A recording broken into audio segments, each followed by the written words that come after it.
Chapter 10. Crossing the City. Logan asked Grant to drive back to the London Road police station.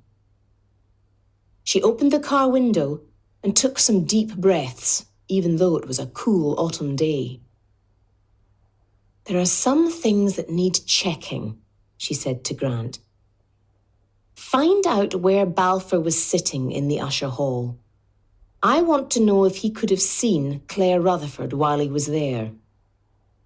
Find out who's interviewing the other guests at Henderson's party, and make sure they ask if anyone saw Balfour and Fran Stewart in conversation at any time. And finally, get hold of Billy Marr again." "Billy Marr?" asked Grant in surprise.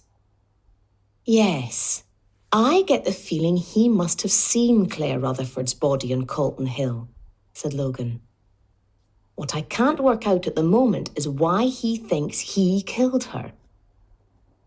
Grant smiled. He had almost completely forgotten about Billy Marr, but it was no surprise to him that Logan hadn't. She often followed unusual lines of thought. "And," said Logan, as ideas continued to hurry into her mind, "let's get a list of all the researchers in the computer science department and their supervisors. I don't know what we're looking for, but it might be worth a try." They pulled into the car park at the police station and got out of the car. "And get some lunch," said Logan. "Then we'll go and see Henderson. I've got some more questions for Golden Boy." Grant smiled. He went off to do what Logan had asked him to, while she went upstairs to her office. At first, she just stood and looked out of the window. There was a park on the other side of the road, and children played in it at all times of the year, in sunshine, snow, or even rain. She looked at the children playing there today and wondered what type of adults they would become. Adults who worked, slept, and played, or adults who stole, fought, and killed. She had been investigating murder cases for 4 years now. The job didn't seem to get any easier. She still found it difficult to accept the idea that one person could take another person's life. But they did. She turned to look back into the room. On one wall was a large map of Edinburgh. She walked over to it and found the important places in the case: Calton Hill, the Craig Miller Park golf course. Her finger ran over the map. Where had the killer met these girls, she wondered. Was it at the same place? Still thinking about this question, she picked up a pencil from her desk. Claire Rutherford was walking back from the usher hall to her flat in Marchmont. Logan drew a line from the usher hall to Marchmont Road. Fran Stewart was walking back to Drummond Place from the party in Hope Terrace. Logan drew a line from Drummond Place to Hope Terrace. Where did the lines cross? The meadows. People did not walk in straight lines, though, thought Logan, and she looked again at the map, working out the way that each girl might have chosen to walk home. Would they both have walked through the meadows? Yes, they might. Was that where the killer met them? It was as likely as anywhere else, she thought. Just then, the phone rang. It was Helen Robertson. "Exactly the same as on Calton Hill," said Robertson. "Everything the same. The bang on the head, the hands tied. She was strangled, and there's that roof insulation material on the blouse and skirt." "Okay, thanks," said Logan. She picked the phone up again immediately to call Tam MacDonald.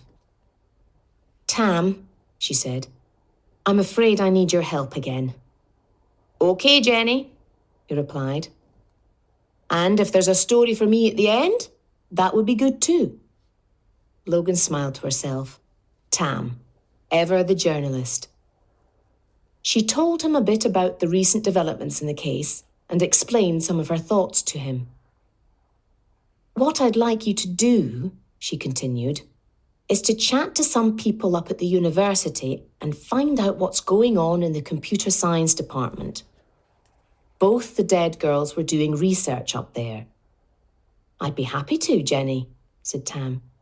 But why don't you do it yourself? It is a murder inquiry, after all. You can ask anybody anything. True, said Logan.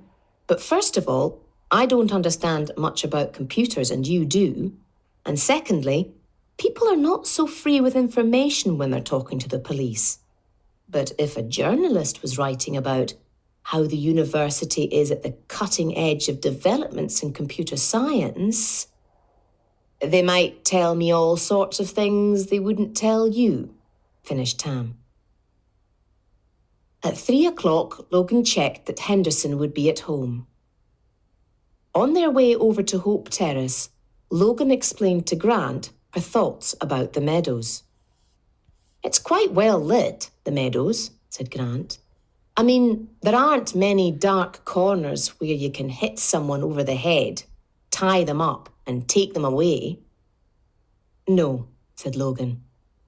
I don't think that's what happened. I think the killer must have picked the girls up there and taken them somewhere else.